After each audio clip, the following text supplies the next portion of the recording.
I am literally a week late on this, but whatever. Last week they talked about PvP as a whole and gave us some honestly quite amazing updates and giving us detail on the PvP strike team's current philosophy and way of working. To start, they're going to be doing further work on spawns, fixing spawn traps for multiple maps. Currently we've got fixes for Altar of Flame, Cauldron, Endless Veil, Midtown and Meltdown, with Eternity and Fortress coming in the March update. They're going to be removing all the backfield spawns for the maps added for Rift on non-Rift modes. Those maps are Citadel, Cathedral of Dusk, Disjunction, and Conversions. This means you'll basically just spawn closer to the middle of the map in most modes.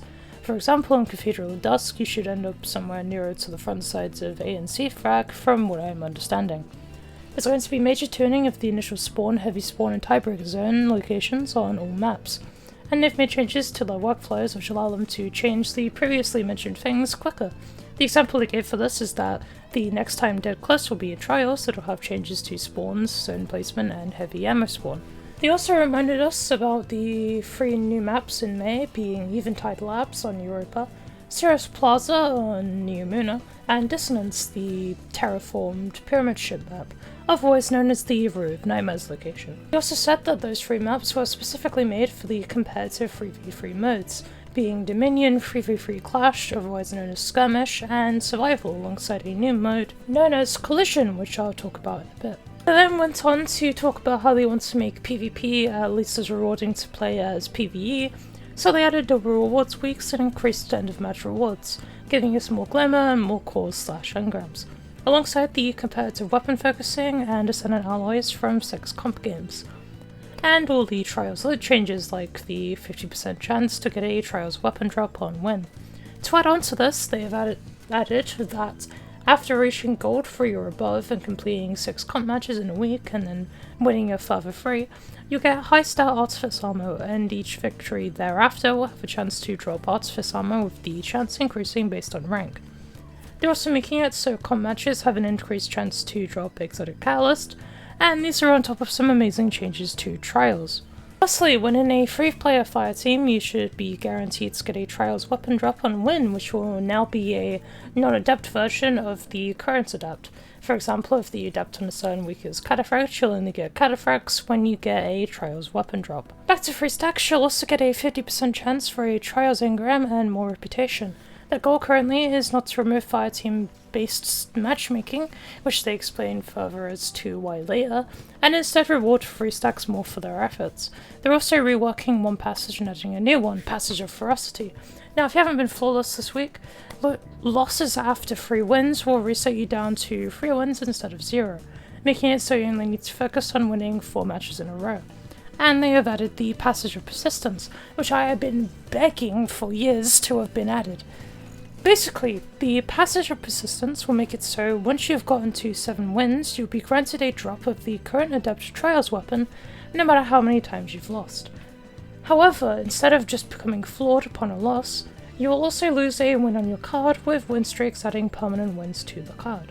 For example, if I got 2 wins in a row and then lost 2 games in a row, I would go down to 1 win and a flawed card, putting me into the practice pool. However, if I only won 1 game and then lost the next game, I'd go down to 0 wins and get put in the practice pool until resetting. They also mentioned that you can still go flawless properly on this card via not losing any games, which is pretty decent. Now, the reason I've wanted this card for so long is not because I can't go flawless, it's because Bungie have been slowly moving Trials over to being more of a loot playlist, especially with the introduction and continued evolution of competitive. However, there's always been the whole thing of Trials Adept weapons being heavily valued by less skilled players who cannot achieve it and then give up playing. That has always stopped playlist from flourishing in its new design. This passage basically allows Bungie to experiment more with Trials, making it harder to play, etc., without completely obliterating anyone lower skilled from wanting to compete. Alongside making it so lower skilled players have basically no reason not to be in the playlist, and therefore boosting numbers up as people will read, "Oh, I have the ability to get the adept weapon I want without having to pray to God I go flawless," or win a streamer's Trials raffle, which then benefits better skilled players as quite bluntly, they add more people to stomp on, making it easier to get more loot and therefore have more fun. Which is a win-win for everyone in my opinion. The Sliq team then talk about game modes, how competitive modes are not at the bar of quality to best promote an exhibition of skill and mastery between teams. Most quick play modes are lagging in updates, and even though new modes are being made, they're mostly just party modes, Relic, Fortress, Eruption, and Tribute. And that we've had these same options for far too long. They then go on to say how they want to make new core modes available in these standardized playlists, and private matches with experiments putting interesting twists on Destiny's PvP that retain the core feeling of their gameplay without being limited time events. This is why they've added Sparrow Control, 3v3 Clash to Crucible Labs, and updated the Countdown Rush rule set for comp. In March they're going to be moving 3v3 Clash to the competitive rotator with some rule updates. Heavy ammo will no longer be shared, spawn timer will be 7 seconds instead of 5, and the match timer will be increased to 10 minutes with the score to win remaining at 40. They'll also add a new game mode called Collision, which is a 3v3 King of the Hill mode, where a single zone will rotate between 5 points around the map on a timer. Capturing will then on the team points. It's essentially just hardpoint from COD. We're also going to bring back ammo crates from D1. There will be 4 shareable special ammo crates that spawn around the map at the start of a game or round, and will then be on a timer afterwards, with each control zone location having an associated special ammo crates with the 4th in a neutral position, likely around the heavy ammo spawn. Players who have special ammo will also drop special ammo on death, and they then lay out that it is their goal to polish and refine new special ammo acquisition systems, the ammo meter and ammo crates as examples, which can then be utilized along the respawn ammo system, allowing them a range of ammo acquisition systems to pick from and decide which works best for each mode. Iron Banner Tribute will also have some changes, which are simplifying the objectives and scoring, including changing the trigger for the hunt from depositing max crests to a team score threshold, like Fortress. They're removing the wall hacks on players carrying max crests, cleaning up the user experience by decreasing the distance crest icons appear, alongside reworking how quickly the beacons despawn and rotate, while significantly decreasing the time it takes to bank crests. They're also decreasing the number of turrets that spawn from 4 to 3, and that's about it. On the update after the March update, Checkmate will return to labs in its almost original form, with 30% increased ability cooldowns, no starting with special ammo, and 3-hit melees with a slower primary TTK. I assume it's fair to say at this point that it will probably end up just being its own mode.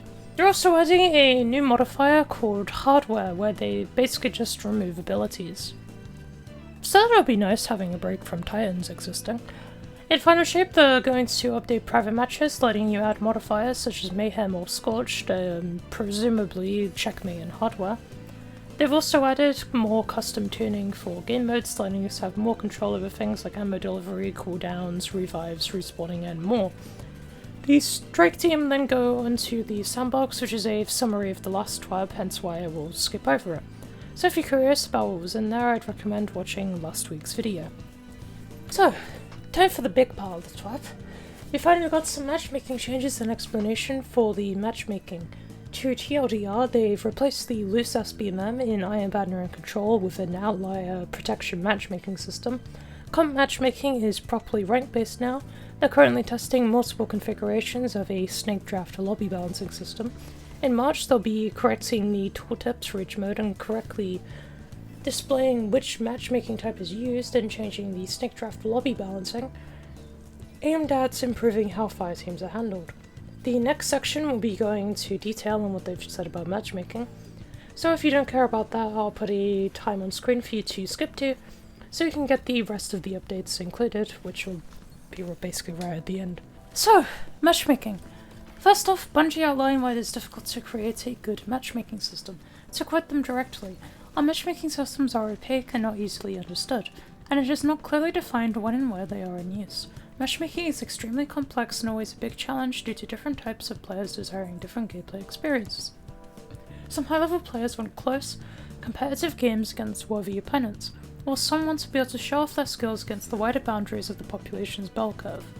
New and casual players, if they aren't presented with a place where they can develop consistency, are prevented from building their skills and can be discouraged from continuing to explore the crucible. The only real solution is to provide separate systems and experiences for each type of player within the crucible. Our previous implementations of skill-based and fireteam-based matchmaking made it more difficult to enjoy playing with friends, adding too much friction to the experience. This made it tough for us to uphold our pillar value that Destiny is better to play with friends. We want to ease this friction by making it easier for players to enjoy the crucible with friends. At the same time, we don't want to just feed solo players to more organized fireteams effectively as cannon fodder. Lobby balancing in general has consistently been a pain point, with particular emphasis on the practice of placing high skill and low skill players on a team against a larger number of average to above average players. I then say that the PvP strike team has been at work making substantial changes to the matchmaking as a whole, and have finally gotten a chance to specify how the systems work and what specifically they have been changing. To, once again, quote how they work directly from Bungie, their matchmaking systems do not individually force players to a 1.0 KD ratio or 50% win ratio. Intentionally allow players to dominate for a few games, then place them into games where they get destroyed. Sacrifice connection quality for skill or any other filter.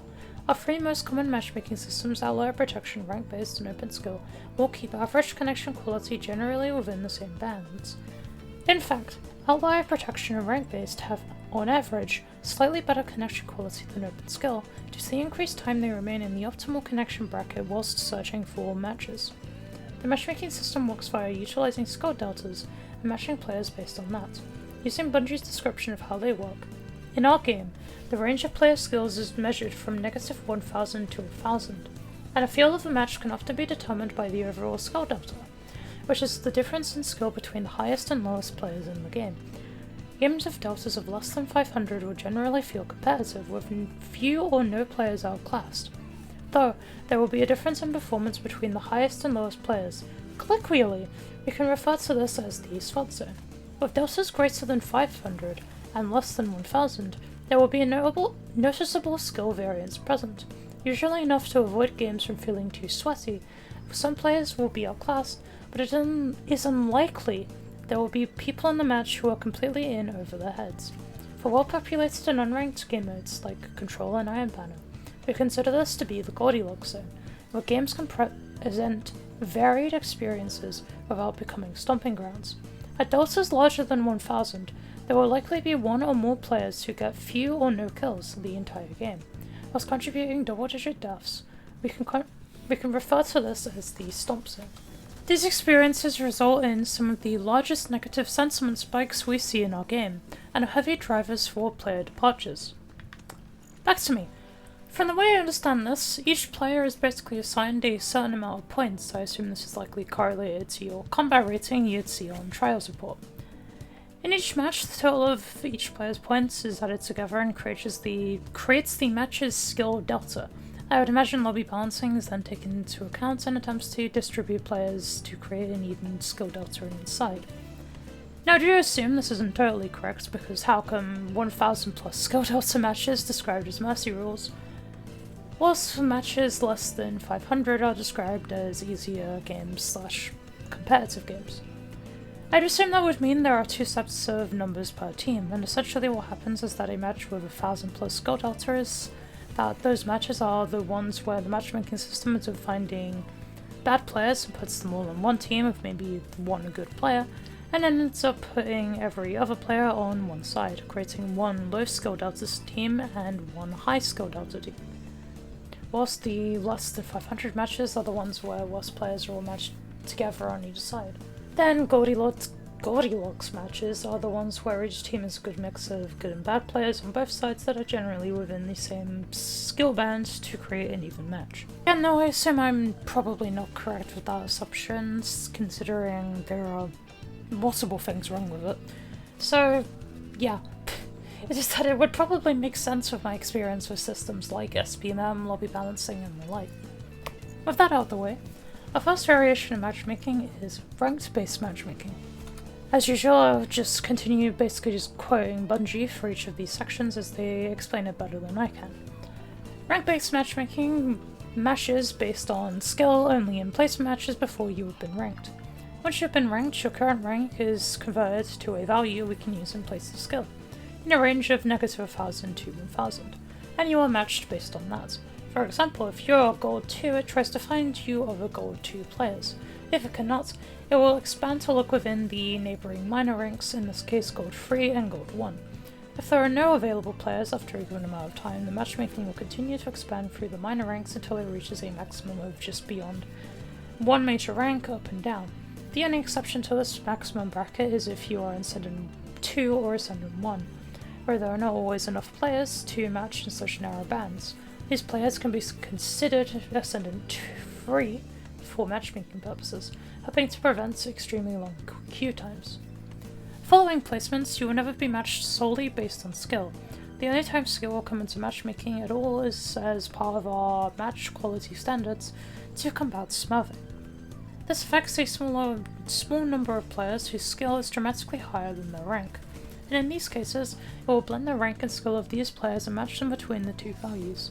This prevents players from being able to throw placement matches or derank to match against much less skilled players, ensuring we do not have extreme skill allies in lobbies. So yeah, that's how the competitive matchmaking works. I did honestly wonder how it worked for a while, especially since during the original Platinum grind, before they made it easier, I would consistently match people who had that season's Ascendant emblem, not the one that was basically free by the way, which was very annoying during placement matches. They also gave us some stats which I'll just show on screen, which make a lot of sense. Most people being gold just sounds right. There's not really much arguing against that. So yeah, the next type of matchmaking is open skill matchmaking, where, simply put, it just matches based on connection and as quickly as possible. Again, stats on screen, sounds about right. They also gave us an explanation as to why we can't just have connection-based matchmaking in everything. We see the question a lot: why can't all the non-competitive playlists just use open skill? Having all of them previously run matchmaking with no skill restrictions made the PvP experience worse for our newer and more casual players. To the extent that when we added some form of skill-based matchmaking to our Control and Iron Banner playlists, we saw a significant increase in the playtime and retention from those groups. Keeping new and casual players engaged with our current Crucible ecosystem is crucial for the population to avoid stagnation or deflation, and for it to stay healthy for players of all skill levels in the long term. Even Guardian Game Supremacy, which is often referred to as an example of successful open skill playlist, was by the end of its second week consistently hitting a lower percentage of daily active players than the Control playlist averaged in the following months, which at the time had an initial iteration of loose skill-based matchmaking.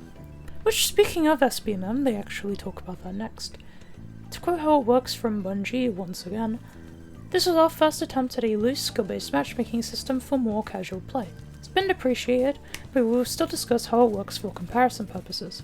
It worked much the same way as our ranked-based matchmaking from competitive, but with raw skill values in place of the converted rank and wider initial brackets that could expand to the maximum limits, instead of being kept within boundaries. The initial bracket was 4 times as wide as the rank-based one, so if we use ranks as an example, it would be like a Gold 1 player searching for other players from Gold 3 to Platinum 2. If there were not enough people to make a game, the bracket would gradually expand all the way out to the maximum edges of the skill curve. sbmm does noticeably drag down stump matches heavily compared to other methods, but it does definitely drag down on fun. I don't really want to bother with the argument today anyway, because it's gone. I just know I don't like it. So if you want a video that probably goes into why it's a good system, there is a video made by Sliq that explains its benefits and disproves arguments against it in a way that I think is pretty well made, so I'll include it in the description. Now we have outlier protection, which is the new current way of matchmaking. To make it simple again, it's basically just connection based, but it will stop matches from happening where 1 or 2 players are widely above everyone else's skill level. To quote Bungie for basically the last time, or one of the last times, "Used in our unranked playlist, Iron Banner and Control, since the beginning of Season 23, just to cut in quickly, I personally don't believe this because matchmaking has only really changed since last week or so, but that might just be placebo effect or something. So don't take that as fact." Yeah, back to quote. Outlier protection takes a different approach to matchmaking. Instead of trying to match you with people who are at or very near your skill level, we simply consider anyone who is more than 1000 skill from someone else in a match to be an outlier. Our core goal is to reasonably prevent these outliers by keeping the skill deltas in our matches below 1000 when possible, or as close to 1000 as we can. Using ranks, for example, players in Platinum 3 could initially match everyone from Silver through Adept, and they're only kept away from players who are at the far end of the skill spectrum in Bronze/Copper and Ascendant. If it's unable to find a match within that window, the matchmaking will wait for a period and then gradually reduce the outlier protection to allow more players into the bracket until it is expanded to the maximum edges of the skill curve.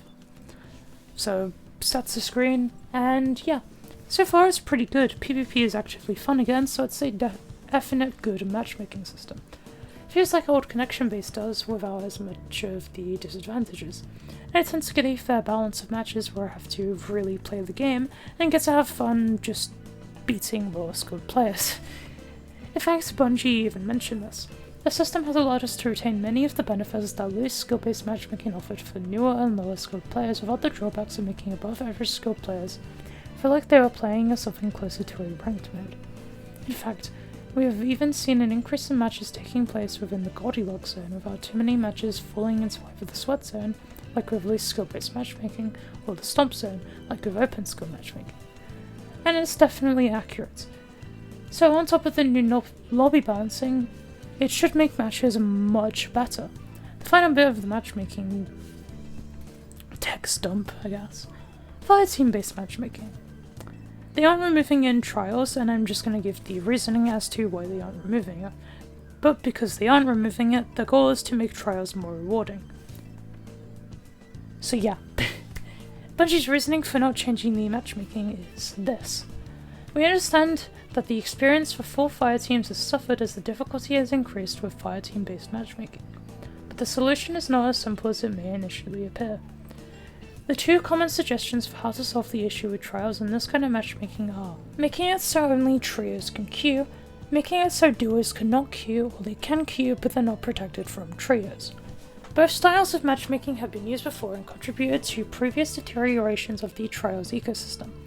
Before we allowed non-trio trio fire teams into trials, participation was at an all-time low. If we were to revert to only allowing trios to queue, the available population would decrease substantially. Most players would not manually find other players to group up with, and the overall population would likely decrease by 30% or so overnight. As the population would continue to decrease, skill creep would eat away at the number of 3-person fire teams that can compete, and eventually the trio's experience would feel much the same as it does now, except players would not have these solo or duo experiences to fall back on.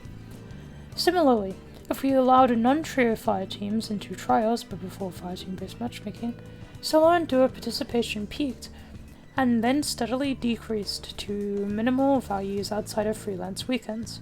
These dedicated weekends spiked the population back up, but it always fell off following the reversion back to the standard unprotected matchmaking. Ironically, if we were to prohibit duos from queuing, or if we did not protect them from trios, we would end up with an experience much like what occurred during previous freelance weekends. This again does not actually benefit trios at all. The trio population would increase slightly, a small percentage of duos moved upwards, but those are generally going to be players of above average skill. The rest of the duos would now choose to play solo instead. This would make playing solo by far the best way to play trials, and the trio population would eventually dry up again. The current iteration, trios still have the highest flawless percentages of any fireteam configuration, and duos exist for people who want to play with a single friend but cannot or do not wish to play as a trio. If we make duos no longer an option, the best experience for most players would be playing alone, which is the worst solution. So that's their reasoning, and yeah. They also mention lobby balancing, which they're working on to make it more of a snake draft system, and they don't really talk about it as much as other stuff. So yeah, that's the end of the matchmaking stuff. So, with that massive section out the way, console is getting a bunch of good changes. Finally, you'll be able to have a centered crosshair on console, and even more so, you'll be able to change the dead zones on controller. No more will you be cursed by 20% dead zones, you'll actually be able to be pretty accurate in controller, which for people who've never played anything other than Destiny will be very, very nice. If you don't know, a dead zone is basically the amount of inputs you have to put in before the controller will actually detect inputs, which on Destiny is about 20%.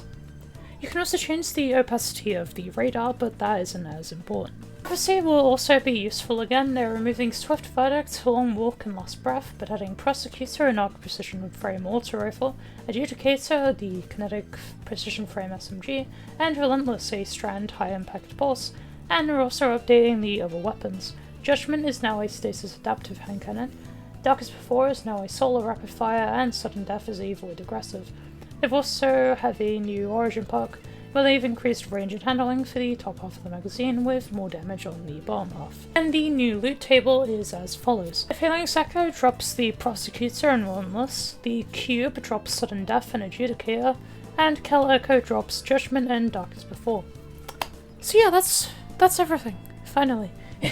Yeah, that's a lot of stuff. Hence why it's just a weekly, and also why I can barely talk apparently. I think it's pretty good. Honestly, I'm pretty excited for PvP now, and Destiny even, after the last two twabs, and I am genuinely hopeful for Final Shape and the year ahead. But I also hope that I don't get that crushed completely and it actually lives up to expectation. Although with the changes that are being made and the half-a-year delay, I do believe that, surely, Final Shape will at least be decent. Just gotta hope that in the future Bungie actually changes the game when it needs to be changed instead of just stagnating all the time. Which is kind of needed now, because if they go back to their undelivery is better than over-delivery philosophy, I honestly think that will cause the absolute death of the game. Because people are truly fed up with the game not evolving whatsoever, including myself. And whilst I am again excited for PvP and incredibly happy with the last 2 weeks of twabs because they outlined stuff that I've wanted for years, I kind of feel like it's a bit too late still. We are like 7 years almost into the life cycle of Destiny 2, and we're getting now a proper PvP focus for the first time since Forsaken, and I just don't think that's a good thing myself. And I want to say that Bungie probably won't be able to get away with it again, at least for a while. So I hope that they would finally drop the under-delivery and actually evolve the game. Helldivers literally proves that there is an audience behind looter shooters still. They just need to make the game actually good and get the people outside of Destiny to actually start playing the game. And then I believe the game will actually grow. That's also if they actually continue to make Destiny after Final Shape with Marathon around the corner. So, I don't know, that's all I've got to say. Twab gives me hope, crows, and video later in the week. Like, comment, sub, adios.